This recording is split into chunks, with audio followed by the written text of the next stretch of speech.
आज हम बात करेंगे सऊदी अरेबिया और ईरान दुश्मन क्यों हैं।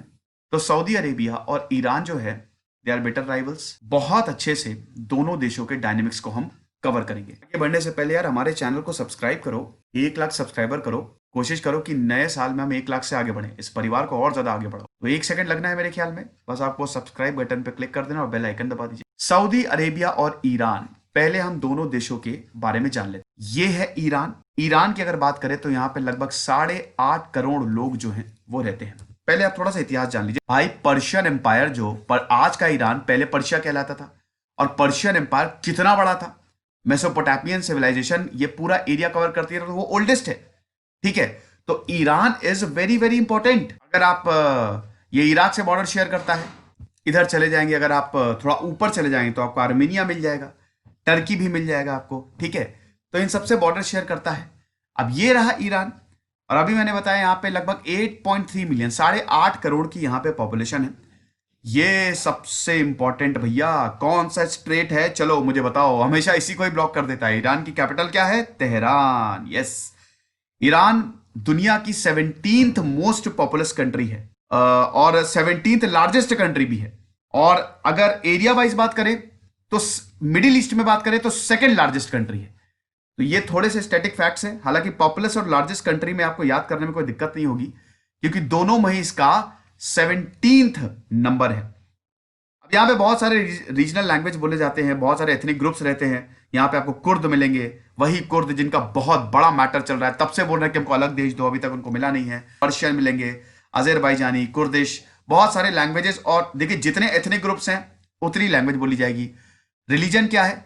ईरान में थियोक्रेसी है, ये धार्मिक राज्य है। 99.3% यहां पे आपको यहां का रिलीजन इस्लाम है, और यहां पे आपको मुस्लिम्स मिलेंगे। फिर क्रिश्चियनिटी 0.15% और जोरास्ट्रियंस है। अब दोस्तों अगर हम बात करते हैं ईरान की, तो यहां पे सिविलाइजेशन बहुत पहले से आई और ढेर सारी डायनेस्टी ने यहां पे रूल किया।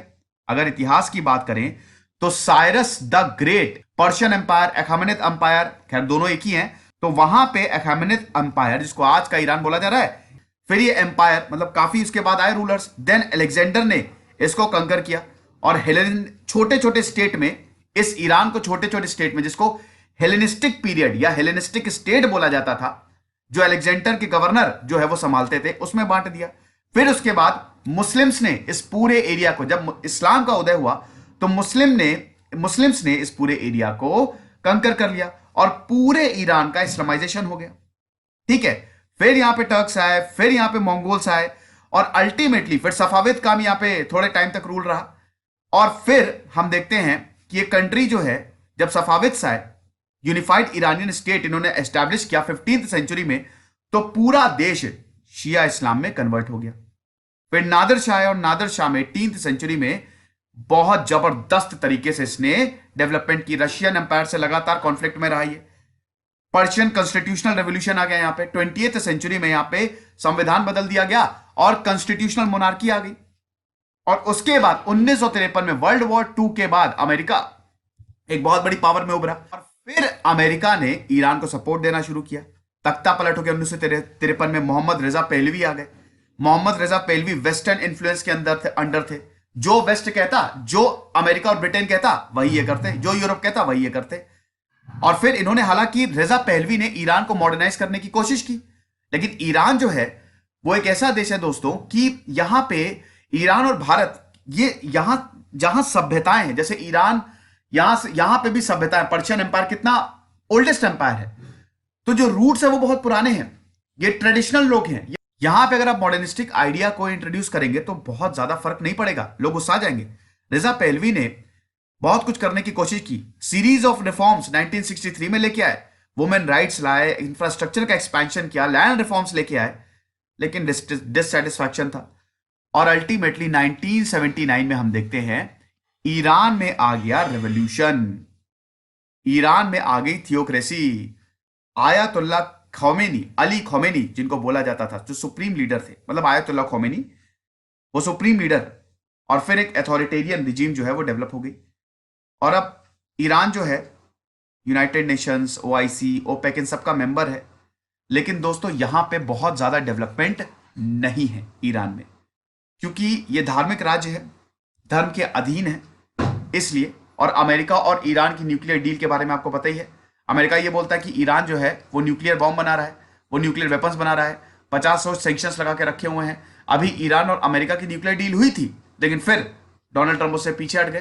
तो इस समय ईरान की हालत बहुत ज्यादा खराब है। खराब इन द सेंस कि अगर इंटरनेशनली बात करें तो भैया, आप अगर अमेरिका अगर आपका साथ नहीं देता है तो आपकी हालत खराब होगी। तो इसीलिए ईरान की हालत बहुत अच्छी नहीं है। फिर मिडिल ईस्ट में सऊदी अरेबिया ईरान का कट्टर दुश्मन है। ईरान एक शिया कंट्री है। अब हम सऊदी अरेबिया की बात कर लेते हैं। सऊदी अरेबिया की बात करें तो इसको किंगडम ऑफ सऊदी अरेबिया भी बोला जाता है। बहुत बड़ा देश है। एशिया में ये 5th लार्जेस्ट कंट्री है। अरब वर्ल्ड में 2nd लार्जेस्ट कंट्री है। और अगर पूरी दुनिया में बात करें तो 12th लार्जेस्ट कंट्री है। मक्का मदीना इस्लाम के सबसे पवित्र स्थल सऊदी अरेबिया में है। सऊदी अरेबिया डेवलप्ड है। यहां पे राजा महाराजा भी मोहम्मद बिन सलमान यहां के क्राउन प्रिंस है। ये जॉर्डन, इराक सब यहां पे आपको मिलेंगे। देखिए यूएई से बॉर्डर करता है, ओमान, यमन, सब जगह। ये जो आप देख रहे हैं ना, ये अरब वर्ल्ड, सऊदी, यमन हो गया, ओमान हो गया, यूएई हो गया, तो यहां पे रॉयल फैमिलीज ही रूल करती हैं। पॉपुलेशन की बात करें तो सऊदी में 3.5 करोड़ लोग रहते हैं। यहां पे भी मोनार्की है दोस्तों, ठीक है। एंशिएंट कल्चर, यहां पे भी इस्लाम यहां से इमर्ज हुआ। इससे पहले ये ट्राइब्स के हाथ में था। प्रॉफिट मोहम्मद ने अपनी यात्रा जो है वो यहीं से ही शुरू की। और मैंने बताया कि यहां से सऊदी अरेबिया जो है, प्रॉफिट मोहम्मद के पास कैलिफेट्स हैं, ठीक है। राशिदून कैलिफेट, उमायद, अब्बासिद, फातिमद, ये सब कैलिफेट्स यहीं पे ही थी। और यहीं से ही इस्लाम का प्रचार प्रसार हुआ, ठीक है। और अगर अभी बात करें तो 4 डिस्ट्रिक्ट रीजन्स हैं सऊदी अरब में। अभी modern kingdom of Saudi Arabia 1932 में, 1932 में इब्न सऊद ने फाउंड किया। इब्न सऊद ने जितनी भी छोटी छोटी ट्राइब्स थी, जो भी यहां पे ग्रुप्स थे, सबको एक में ले आए और यूनाइट कर दिया। और फिर हम देखते हैं कि किंगडम ऑफ सऊदी अरेबिया का उदय हुआ। पहले ये 4 रीजन्स में डिवाइड था। इन 4 रीजन्स को यूनाइट करने वाले हैं इब्न सऊद। और इसीलिए हाउस ऑफ सऊद बहुत इंपॉर्टेंट है, बहुत ताकतवर है। और इन्हीं का ही रूल जो है वो चलता है। एक तरीके से डिक्टेटरशिप टाइप की है यहां पे, लेकिन डेवलपमेंट बहुत ज्यादा है। सुन्नी है ये। तो देखिए, इस्लाम में 2 सेक्ट होते हैं, शिया और सुन्नी।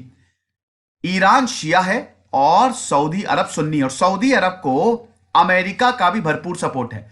अमेरिका ईरान का दुश्मन है तो सऊदी अरेबिया भी तो ईरान का दुश्मन होगा ना। सिंपल सी बात है। सऊदी अरेबिया जो है, ऑयल की बात करें, 2nd लार्जेस्ट ऑयल प्रोड्यूसर है और दुनिया का सबसे बड़ा ऑयल एक्सपोर्टर है। सबसे ज्यादा 2nd लार्जेस्ट ऑयल रिजर्व्स आपको सऊदी अरेबिया में मिलेंगे। गैस रिजर्व्स की बात करें तो सऊदी अरेबिया में वो 6th नंबर पे है। तो इसीलिए हम देखते हैं कि हाईली डेवलप्ड है। लेकिन जैसा कि मैंने बताया कि भैया, ये जो देश है ना, सऊदी अरब और ईरान, ये दुश्मन है। सऊदी अरब यमन में सिविल वॉर चल रहा है और सऊदी अरब यमन में सिविल वॉर को फंड करता है। ये उसके ऊपर आरोप लगता रहता है, जो सऊदी अरेबिया इस आरोप को नकारता है। अब हम बात करते हैं, ये दोनों की हिस्ट्री देख ली। दुश्मन क्यों है? दुश्मन इसलिए है क्योंकि देखिए, सबसे बड़ी बात तो ईरान शिया है। शिया, देखिए शिया जो है, अभी अगर दुनिया की बात करें तो शिया जो है वो माइनॉरिटी में है। 60 से 70% आपको सुन्नी ही मिलेंगे। और सऊदी जो है वो सुन्नी मुस्लिम पावर है। लेकिन अगर ऑल ओवर देखा जाए तो सऊदी का पलड़ा बहुत ज्यादा भारी है। एक तो सुन्नी मेजॉरिटी में, दूसरी चीज दुनिया का सपोर्ट सऊदी को है। हालांकि भारत बहुत बढ़िया रिलेशन बना के चलता है। सऊदी से भी भारत के बेहतरीन रिलेशन है और ईरान से भी भारत के बहुत बढ़िया रिलेशन है। यह बहुत अच्छी बात है। तो एक तो रिलीजियस डिफरेंस है कि ये शिया को फॉलो करते हैं और सऊदी जो है वो सुन्नी को फॉलो करते हैं, है ना। अब जो शिया को फॉलो करेंगे, जो देश शिया को फॉलो करेंगे, वो ईरान के साथ होंगे। और जो सुन्नी को फॉलो करेंगे वो किसके साथ होंगे? सऊदी अरेबिया के साथ, ठीक है। तो ये चीज है। अब आप देखिए डिस्ट्रीब्यूशन कैसा है। Estimated distribution of Shia Muslim in the Middle East, सबसे ज्यादा 81% शिया कहां रहते हैं? ईरान में, ठीक है। 61 से 80% इराक में मिलेंगे आपको। फिर उसके बाद अगर ये कलर कोडिंग से दिया हुआ है 41 से 60% फिर येमेन में मिलेंगे। फिर 21 से 40%, ये आप देख सकते हैं कलर कोडिंग से सबसे ज्यादा 81% ईरान में ही आपको, दुनिया भर के शिया सबसे ज्यादा आपको ईरान में ही मिलेंगे। रिलीजियस डिफरेंस तो है ही है, लेकिन पिछले 15 सालों में चीजें बड़ी खराब हो गई हैं। मैंने बताया ना, अमेरिका जो है आज जो भी हो रहा है ना, उसके पीछे अमेरिका है। आपको पता ही है कि 2003 में पहले अमेरिका ने सद्दाम हुसैन को खड़ा किया।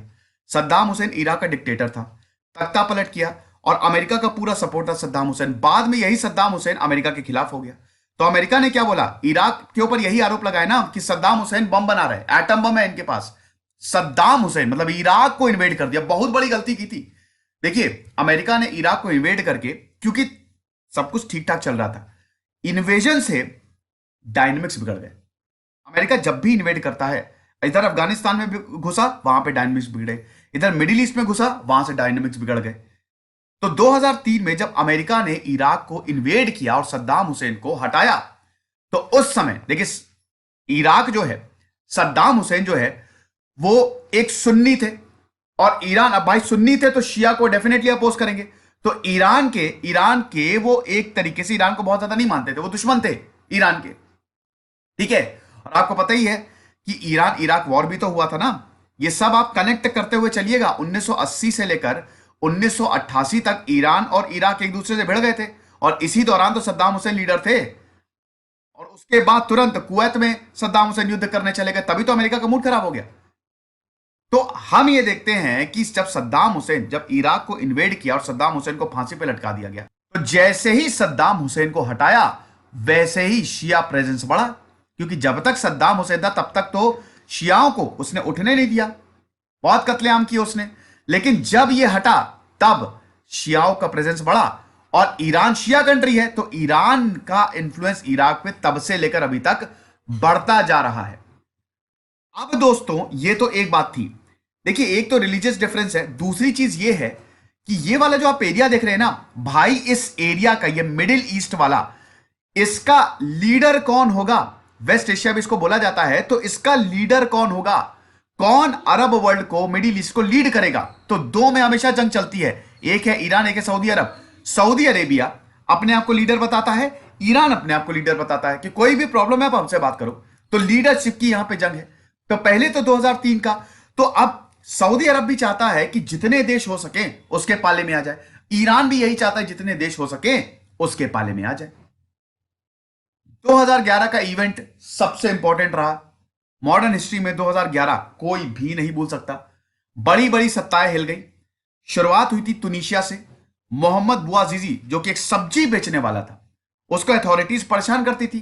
भैया, तुनिशिया में कौन डिक्टेटर थे? उनका 30 साल से राज था। चलो मुझे कमेंट बॉक्स में बताओ, तुनिशिया के डिक्टेटर कौन थे? तो तुनिशिया में सब्जी वाला था, उसको अथॉरिटीज परेशान करती थी। सुबह 11:30 बजे उसका मूड खराब हुआ, उसने बोला परेशान करना बंद करो। उसकी कोई नहीं सुन रहा था। तेल डालकर उसने आग लगा लिया। अभी चिंगारी थी, ये बहुत वक्त से चिंगारी जो है, बस इसको आग बनना था, और ये बहुत वक्त से लोग सुलग रहे थे। बस इधर मोहम्मद बुआजीजी ने आग लगाई, शाम होते होते पूरे तुनिशिया में प्रोटेस्ट हो गए। और ये प्रोटेस्ट, ये जो चिंगारी है, ये आग बन के हर जगह फैल गई। तुनिशिया अफ्रीका के ऊपर आता ना, नॉर्थ अफ्रीका में छोटा सा देश है, और हर जगह ये फैल गई। इजिप्ट में भी गई, ये आपके सऊदी अरब में भी गई, ये हर जगह जहां पे भी अथॉरिटेरियन रिजीम थी, लोग खड़े हो गए, वी वांट डेमोक्रेसी। कुछ देशों को तो डेमोक्रेसी मिल गई, कुछ देशों को डेमोक्रेसी मिली, लेकिन वो खाली पर्दे पे ही, मतलब ऊपर ऊपर से डेमोक्रेसी, नीचे जाओगे डिक्टेटरशिप। जैसे इजिप्ट में तहरीर स्क्वायर, कायरो में क्या हुआ कि हमको डेमोक्रेसी चाहिए, लोग खड़े हुए थे, ऊपर से प्लेन जा रहे हैं, और वहां के लोग बोले गिरा दो बम, गिरा दो, हम मरने आए हैं। हम मर नहीं आए बेटा, हमको क्या डरा रहे हो? सरकार झुक गई उनके सामने, सरकार झुक गई उनके सामने। हौसनी मुबारक ने इस्तीफा दिया। इतने समय से 1983 से हौसनी मुबारक जो थे वो इजिप्ट के राष्ट्रपति थे। ऐसे ही तुनिशिया में हुआ, सऊदी अरब में भी हुआ, लेकिन सऊदी अरब ने इसको दबा लिया। सऊदी अरब में भी प्रोटेस्ट हुए, क्योंकि सऊदी अरब में भी 1932 से लेकर अभी तक वहां पे मोनार्की है, लेकिन सऊदी अरेबिया उसको दबा ले गया। तो बड़ी दिक्कत। तो 2011 में अरब स्प्रिंग के कारण क्या हुआ, पूरा का पूरा सीरियस सिविल वॉर में चला गया। बशार अल असाद, असाद फैमिली भी वहां पे 1960 से है। पहले उनके पिताजी, फिर उनके पहले दादाजी, फिर पिताजी, और अब बशार अल असाद उनके बेटे जो कि डॉक्टर है, वो वहां पे रूल कर रहे हैं। अब उनको भी हटाओ, हम कुछ नहीं जानते। अब हुआ क्या कि ये खिचड़ी बन गई। तो सिविल वॉर बहुत सारे देशों में, यमन में सिविल वॉर शुरू हो गया। छोटे छोटे ग्रुप, भाई जो ये ग्रुप्स थे इसी का ही तो वेट कर रहे थे। इराक सिविल वॉर में चला गया, आईसिस का उदय हो गया। ये छोटे छोटे ग्रुप जो थे ये बड़े हो गए, इनको बस एक मौका चाहिए था कि हम विद्रोह करेंगे और हम इन ये बड़ी बड़ी सत्ताओं को हिला के रख देंगे।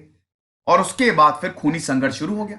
और अभी तक, अब तो बहुत चीजें कंट्रोल में भी हैं, लेकिन 2011 से लेकर 2016 तक वो भयानक कत्लेआम हुआ है सीरिया का। भाई जो आम जनता है वो कहां जाएगी? ऊपर से बम गिर रहे हैं, शहरों पे बम गिर रहे हैं, जाने को जगह नहीं, बड़ी बड़ी भयावह सिचुएशन। ठीक है, ये 2011 में हुआ। तो ईरान और सऊदी अरेबिया दोनों ने ही इस 2011 के अरब स्प्रिंग को जबरदस्त एक्सप्लॉइट किया। सीरिया, बहरेन, यमन, हर जगह जहां पे भी सिविल वॉर है, ईरान भी घुस गया, सऊदी अरब भी घुस गया।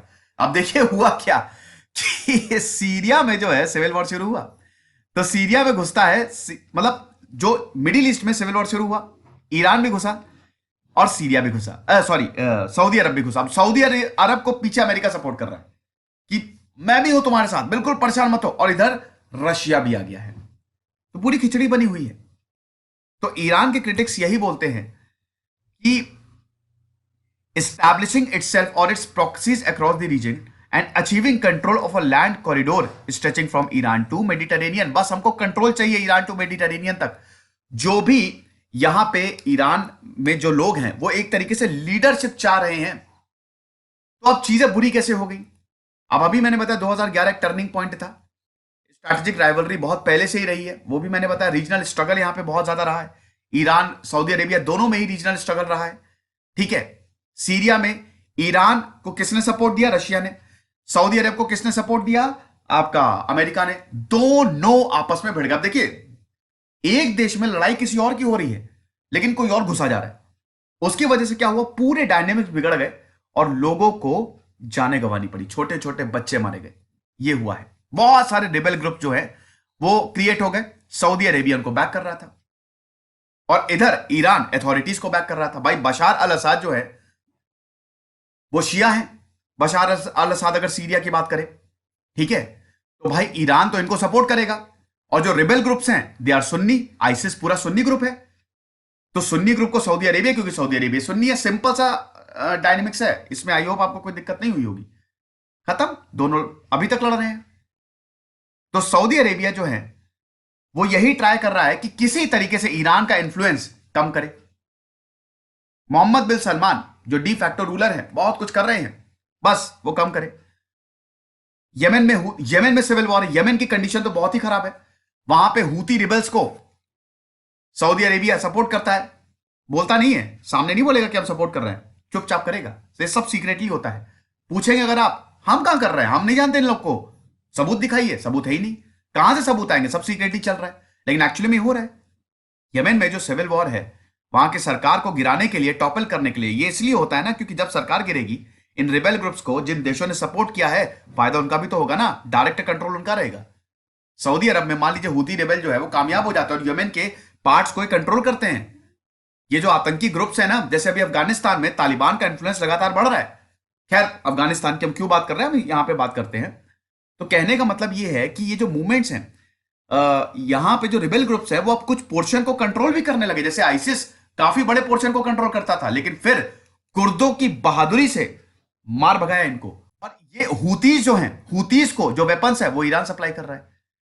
अरे यार, मैंने शायद, और आई एम रियली सॉरी, मैंने शायद आपको ये बोल दिया था। मोहम्मद, देखिए सऊदी अरेबिया जो है that they are against Houthi rebels, ठीक है ना, हूती रिबल्स के अगेंस्ट है ये, ठीक है, ये ध्यान दीजिएगा। और ईरान जो है वो हूती रिबल्स के साथ है। तो ये ईरान के ऊपर लगातार आरोप लगते रहते हैं कि आप जो है हूतीस को वेपन्स दे रहे हैं। तो यमन में जो सिविल वॉर चल रहा है, बड़ी बुरी कंडीशन है, वहां पे हम देख रहे हैं कि ईरान भी है और सऊदी अरब भी है। तो ये थोड़ा सा करेक्शन करना चाहूंगा यार, मुझसे कभी कभी गलती हो गई। गलती क्या, फ्लो में कुछ तो यही चीज है। तो वही मैं बता रहा हूं ना कि अब जैसे शिया हिजबुल्ला जो है, that is Shia military group, ठीक है, हिजबुल्ला भी शिया। अब लेबनान में भी यही दिक्कत है, लेबनान में हिजबुल्ला की प्रॉब्लम, तो हिजबुल्ला भी शिया मिलिट्री ग्रुप। कहने का मतलब यह है, जहां पे भी रिबेल ग्रुप है, अगर कोई देश शिया है तो ईरान उसको सपोर्ट करेगा, कोई देश सुन्नी है तो सऊदी अरब उसको सपोर्ट करेगा। कोई ग्रुप शिया है तो ईरान सपोर्ट करेगा, कोई ग्रुप सुन्नी है तो सऊदी सपोर्ट करेगा, सऊदी सपोर्ट करेगा तो अमेरिका भी सपोर्ट करेगा, ईरान सपोर्ट करेगा तो रशिया भी सपोर्ट करेगा। सिंपल सी बात है। तो अजीब और गरीब तरीके के डायनेमिक्स हो जाता है और अल्टीमेटली इसका जो सबसे खामियाजा है वो लोगों को ही भुगतना पड़ता है कि नहीं? ये चीज है। अब ट्रंप एडमिनिस्ट्रेशन आपको पता ही है, डोनाल्ड ट्रंप और सऊदी अरेबिया, ये दो सती हम नहीं तोड़ेंगे। सऊदी अरेबिया तो भैया इजराइल को भी इनडायरेक्टली उसने रिकॉग्नाइज कर दिया। अभी एक नेशन बना था ना जिसने इजराइल को फाइनली मान ली है ना, तो Saudi Arabia indirectly Arab world और इजराइल के रिश्ते, मैंने पूरा इतिहास कवर किया, आप देखिएगा, कोई सोच भी नहीं सकता था। लेकिन अब हम देख रहे हैं चीजें सुधरती हुई दिख रही हैं, ये इंपॉर्टेंट है। फिर उसके बाद ज्यूइश स्टेट जो है उसको ये डर भी है कि प्रो ईरानियन फाइटर्स सीरिया में घुस आएंगे। सीरिया में घुसे तो बगल में इजराइल है, भाई इजराइल सीरिया से बिल्कुल बगल में है, तो फिर और प्रॉब्लम हो सकती है। आप मैप देखिए, ये है ना, ये आपका इजराइल, ये सही तो बॉर्डर शेयर करता है। तो इसीलिए कह रहे हैं कि भाई डर भी लगता है कि ऐसा ना हो ईरान के जो फाइटर्स हैं, मतलब सीरिया के प्रो ईरानियन फाइटर जो सीरिया में है वो घुस जाए। तो इजराइल को यह भी डर है। और इजराइल और सऊदी अरब, अब देखो इजराइल को डर है ईरान से, सऊदी अरब क्या चाहता है, ईरान नीचे जाए। इजराइल और सऊदी अरब साथ में आ गए हैं। यस, 2015 में जो इंटरनेशनल एग्रीमेंट हुआ था, ईरान का जो न्यूक्लियर प्रोग्राम है, सब इसी पे ही बात है ना। इजराइल और सऊदी अरब ने दोनों ने ही अपोज किया था। तो कोई सोच भी नहीं, सपने में भी नहीं सोच सकता था कि सऊदी अरब और इजराइल साथ में आएंगे। हालांकि ये पब्लिक नहीं है, ये सब पर्दे के पीछे ही है। अब आप देख सकते हैं, ये आप देख सकते हैं कौन किसको सपोर्ट करता है। सऊदी साइड ये ब्लू में है, तो इजिप्ट सऊदी साइड है, अमेरिका तो है ही है Saudi side, UAE Saudi Arabia को, क्योंकि दोनों ही जगह रॉयल फैमिली है। बहरेन भी सऊदी अरेबिया को सपोर्ट करता है। इधर ईरान इराक साथ में, क्यों मैंने अभी बताया ना कि जैसे ही सद्दाम हुसैन का इराक में पतन हुआ, ईरान का इंफ्लुएंस इराक में बढ़ा, क्योंकि इराक में बेसिकली मेजॉरिटी शिया रहते थे। सद्दाम हुसैन सुन्नी था, सद्दाम हुसैन आया तो उसने शियाओं को दबाना शुरू किया, लेकिन जैसे ही सद्दाम हुसैन को फांसी पे लटकाया, ईरान का इंफ्लुएंस इराक में ज्यादा बढ़ गया। ओके, स्प्लिट, सीरिया स्प्लिट है, और नॉन अलाइंड इजराइल, ना इजराइल लेबनान और इजराइल कहते हैं, नाम तुम्हारे साथ है ना इसके साथ है, सिंपल सी बात है। तो सबसे बड़ी बात यह है कि ईरान और सऊदी सामने से नहीं लड़ते हैं, they are fighting proxy wars. मतलब कहीं पे वॉर हो रहा है तो वहां पे ईरान घुस गया, सऊदी घुस गया, इस तरीके डायरेक्टली लड़ ही नहीं सकते ना, दिक्कत हो जाएगी। ठीक है, तो ये सब मैंने आपको बता दिया कहां कहां दिक्कतें हैं। आई होप इसमें आपको कोई भी प्रॉब्लम नहीं हुई होगी। हाँ, ये इंपॉर्टेंट है कि डायरेक्ट वॉर सऊदी अरेबिया और ईरान में होगा, ऐसा बिल्कुल भी नहीं है। प्रॉक्सीज के द्वारा ये लोग लड़ेंगे, डायरेक्ट वॉर में कोई भी नहीं जाएगा, बस इतना आप समझिए। लेकिन हूती ने जो सऊदी कैपिटल पे अटैक किया, अभी हूती का अटैक हुआ था ना, हूती को भी मैंने बताया ईरान सपोर्ट करता है, यहां पे दिक्कत हो गई थी। यहां पे प्रॉब्लम देखिए, अगर रिबेल ग्रुप्स सऊदी अरेबिया को डायरेक्ट अटैक कर रहे हैं, भाई प्रॉक्सी वॉर है, सीरिया में है तो सऊदी सीरिया में है, ईरान सीरिया में है, यमन में है सऊदी यमन में है, ईरान यमन में है, यानी कि इनडायरेक्टली वहां पे लड़ाई करो। लेकिन अगर आप देश में अटैक करोगे, जैसे हूतीज ने यहां पे सऊदी पे भी अटैक किया था ना उनके ऑयल फील्ड्स पे, तो अगर आप यहां पे अटैक करोगे फिर वो बर्दाश्त नहीं है, तब उस केस में हो सकता है डायरेक्ट वॉर हो जाए, है ना। तो तेहरान और रियाद सऊदी अरेबिया की कैपिटल है, तेहरान आपकी ईरान की कैपिटल है। फिलहाल तो डायरेक्ट वॉर नहीं लड़ने वाले, लेकिन फिर भी टेंशंस जो हैं वो लगातार बढ़ती जा रही हैं। अमेरिका और वेस्टर्न पावर्स के लिए क्या है, जैसा कि मैंने बताया कि सऊदी अरेबिया बहुत ज्यादा इंपॉर्टेंट है। सऊदी अरेबिया से, क्योंकि मैंने बताया कि ऑयल रिजर्व वहां पे सबसे ज्यादा है, गैस रिजर्व वहां पे सबसे ज्यादा है, भाई भारत को भी सऊदी अरेबिया ऑयल बहुत ज्यादा, तो सऊदी अरेबिया से ना ही यूरोप और ना ही अमेरिका दुश्मनी। अमेरिका का तो आज से नहीं 1930 से बहुत अच्छा दोस्त है सऊदी अरेबिया, और वेस्ट वर्ल्ड का भी सऊदी अरेबिया, तो उस हिसाब से सऊदी अरेबिया की पावर इस समय ईरान से ज्यादा है अगर इंटरनेशनली, क्योंकि सऊदी अरेबिया के दोस्त ज्यादा हैं। ईरान अलग थलग पड़ा हुआ है क्योंकि अमेरिका से उसकी दुश्मनी है। ठीक है, तो ये चीज है। अब दोस्तों, सऊदी अरेबिया की बहुत बड़ी मिलिट्री नहीं है, मिलिट्री की बात करें तो इसमें ईरान बाजी मारेगा। ईरान का जो इस्लामिक रेवोल्यूशनरी कॉर्प्स है, जो 1979 के बाद ही डेवलप हुआ था, वो बड़ा ताकतवर है। अभी उनके हेड कासिम सुलेमानी को मारा था अमेरिका ने, बहुत ज्यादा इस पर दिक्कतें हुई थी। सऊदी अरेबिया की आर्मी बहुत ज्यादा बड़ी नहीं है। क्यों? क्योंकि सऊदी अरेबिया हमेशा एक स्ट्रांग मिलिट्री से डरता है। सऊदी अरेबिया में दो ही डर है, या तो स्ट्रांग मिलिट्री या फिर वहां का प्रेस। दोनों को, अगर प्रेस को ज्यादा फ्रीडम दे दी तो लोग जाग जाएंगे, मिलिट्री को ज्यादा फ्रीडम दे दी तो तख्ता पलट हो जाएगा। इसीलिए सऊदी अरेबिया की मिलिट्री बहुत बड़ी नहीं है, लेकिन ईरान की मिलिट्री ज्यादा। अगर वॉर ब्रेक हो गया तो आप देख सकते हैं ईरान इसमें बाजी मार रहा है। 5,63,000 फोर्सेज है, जहां सऊदी अरेबिया की इसकी आधी भी नहीं है। बैटल टैंक्स में भी आप देख सकते हैं, हर चीज में ईरान जो है वो सऊदी अरेबिया से दुगना है। कॉम्बैट एयरक्राफ्ट लगभग लगभग सेम है। लेकिन सऊदी अरेबिया को सबसे बड़ी बात है अमेरिका का सपोर्ट है, और इसको अमेरिका सपोर्ट करता है, बहुत मुश्किल है उसका हारना।